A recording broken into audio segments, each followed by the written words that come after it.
नमस्कार दोस्तों, बहुत बहुत स्वागत करता हूँ आपके अपने यूट्यूब चैनल कॉमर्स ग्रुप पर। सो फ्रेंड्स, आज के इस वीडियो में हम बात करने वाले हैं फंड फ्लो स्टेटमेंट के एमसीक्यूज के ऊपर, जो कि एग्जाम पॉइंट ऑफ व्यू से काफ़ी ज़्यादा इंपॉर्टेंट रहने वाले हैं। और जैसा कि सारे आप जानते हैं, एग्जाम्स अभी कोविड के चलते ऑनलाइन फॉर्म में होने वाली है। तो इस वीडियो को ज़्यादा से ज़्यादा शेयर कीजिएगा ताकि आपके स्टूडेंट सेगमेंट्स को ज़्यादा से ज़्यादा बेनिफिट मिल सके। चलिए, सो बात करते हैं सबसे पहले क्वेश्चन की। Which statement is prepared in the process of fund flow analysis. Fund flow analysis करते समय हम कौन कौन से स्टेटमेंट प्रिपेयर करते हैं? तो क्या हम schedule of change in working capital बनाते हैं? तो जवाब है यस, बनाते हैं। क्या हम फंड फ्लो स्टेटमेंट भी बनाते हैं? तो जवाब है यस, हम फंड फ्लो स्टेटमेंट भी बनाते हैं। तो both A and B, yes. तो आंसर क्या होना चाहिए? Both A and B. But मैं आंसर्स फाइनल करने से पहले आपको चीज़ बता दूं कि क्या क्या स्टेटमेंट्स है जो प्रिपेयर किए जाते हैं। तो पहला स्टेटमेंट प्रिपेयर किया जाता है जिसे हम कहते हैं schedule of change in working capital. दूसरा जो हम स्टेटमेंट बनाते हैं उसे कहते हैं हम फंड फ्रॉम ऑपरेशन। और तीसरा जो हम स्टेटमेंट बनाते हैं उसे हम कहते हैं फंड फ्लो स्टेटमेंट। तो ये तीन स्टेटमेंट प्रिपेयर किए जाते हैं। तो इस ऑप्शन के हिसाब से ऑप्शन सी आपका करेक्ट आंसर होना चाहिए। फिर अगर हम नेक्स्ट क्वेश्चन की बात करें, fund flow statement is prepared on the basis of data profit and loss statement and two consecutive balance sheet.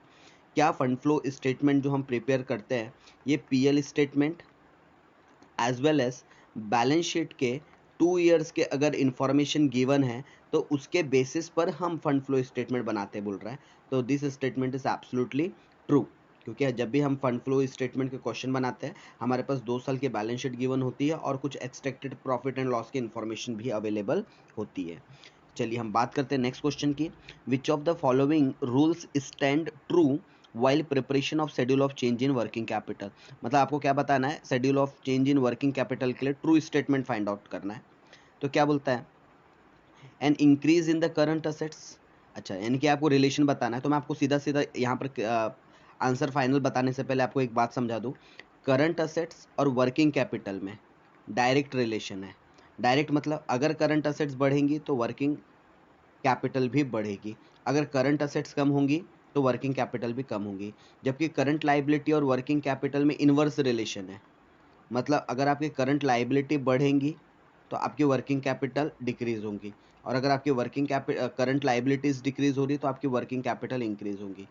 तो आपका इन्वर्स रिलेशन शो करता है किसमें? करंट लायबिलिटी में। जबकि करंट एसेट्स में डायरेक्ट रिलेशनशिप शो करता है। तो पहला पॉइंट क्या है? An increase in the current assets increase working capital. Yes, this statement is true. An increase in current assets decrease in the working capital. No, this statement is false. An increase in the current liability decrease in the working capital. Yes, this statement is true because current liability और working capital में inverse relation होता है। और an increase in the current liability तो ये भी गलत है। तो सही ऑप्शन क्या है आपका? ए और सी। तो ए और सी मतलब ए वाला आपका ऑप्शन बिल्कुल परफेक्ट है, करेक्ट है। नेक्स्ट अगर हम क्वेश्चन की बात करें, fund flow statement is known as. Fund flow statement को हम क्या भी बोलते हैं? तो इसे हम स्टेटमेंट ऑफ फंड फ्लो भी बोलते हैं। इसे हम स्टेटमेंट ऑफ सोर्स, सोर्स मतलब ही होता है जितना आपके पास फंड का इनफ्लो हो रहा है, और एप्लीकेशन में जितना आउटफ्लो हो रहा है, तो ये भी बोलते हैं। Statement of source and use of fund, yes, ये भी कहा जाता है। मतलब कि तीनों ही कहा जाता है। तो आंसर क्या आना चाहिए आपका? All of the above. Next question की अगर हम बात करें, गिवन नेट प्रॉफिट, आपको नेट प्रॉफिट दिया है 2,50,000 for the year, transfer to general reserve 40,000 and old machinery bought ₹50,000 was sold for ₹20,000। Calculate बोलता है फंड फ्रॉम ऑपरेशन। तो फंड फ्रॉम ऑपरेशन निकालने के लिए मेरे पास 2.5 लाख का तो प्रॉफिट ऑलरेडी अवेलेबल है, करेक्ट।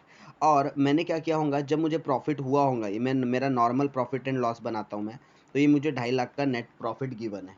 ठीक है, मुझे 2,50,000 का नेट प्रॉफिट गिवन है। बट ये नेट प्रॉफिट आया कैसे? इस 2,50,000 में से हमने 40,000 का तो क्या बना लिया बोलता है बाद में? General reserve. एंड एक हमारे पास ओल्ड मशीनरी थी 50,000 की, जिसे हमने 20,000 में बेच दिया बोलता है। मतलब हमें बेचने पर क्या हो गया? Was sold for ₹20,000। मतलब बेचने पर हमें 30,000 का क्या हो रहा है? लॉस हो रहा है। तो ये लॉस को हम क्या कर देंगे? ऐड बैक कर देंगे। 30,000 को क्या कर देंगे? ऐड बैक कर देंगे। 2,80,000 आपका आंसर आना चाहिए। अब आपका सवाल ये आएगा कि सर ये जनरल रिजर्व का क्या करें 40,000 का? तो वैसे भी जनरल रिजर्व हम कब बनाते हैं? नेट प्रॉफिट के बाद। तो जनरल रिजर्व का इम्पैक्ट किस पे नहीं पड़ता? आपके वे ये पर्टिकुलर अमाउंट पर नहीं पड़ता, इसलिए आंसर क्या आएगा आपका? 2,80,000। नेक्स्ट क्वेश्चन है, which of the following are the source of fund. आपको इसमें से सोर्स बताना है। क्या मैं बोनस शेयर इशू करके पैसे रेस कर सकता हूँ क्या? बिल्कुल नहीं, क्योंकि फोकट वाले शेयर होते हैं, फ्री में इशू करने पड़ते हैं। फिर है issue of share against the purchase of the fixed assets. नहीं, ये बात जवाब भी गलत है। भाई मैं शेयर इशू करूंगा, बदले में फिक्स्ड एसेट्स मिलेंगे, तो मेरे पास सोर्स कैसे जनरेट हुआ? तो अगेन ये भी मेरा सोर्स जनरेट का मतलब पर्टिकुलर पॉइंट नहीं है। फिर है आपका conversion of debenture into share. भैया मैंने अगर डिबेंचर से शेयर या शेयर से डिबेंचर में कन्वर्ट भी करवा लिया, तो मेरे पास कौन सा सोर्स क्रिएट हो रहा है? और conversion of loan into share, loan को शेयर में कन्वर्ट करवा लिए, तो भी मेरे पास किसी भी प्रकार से सोर्स क्रिएट नहीं होता। तो सही आंसर आना चाहिए नन ऑफ द अबव।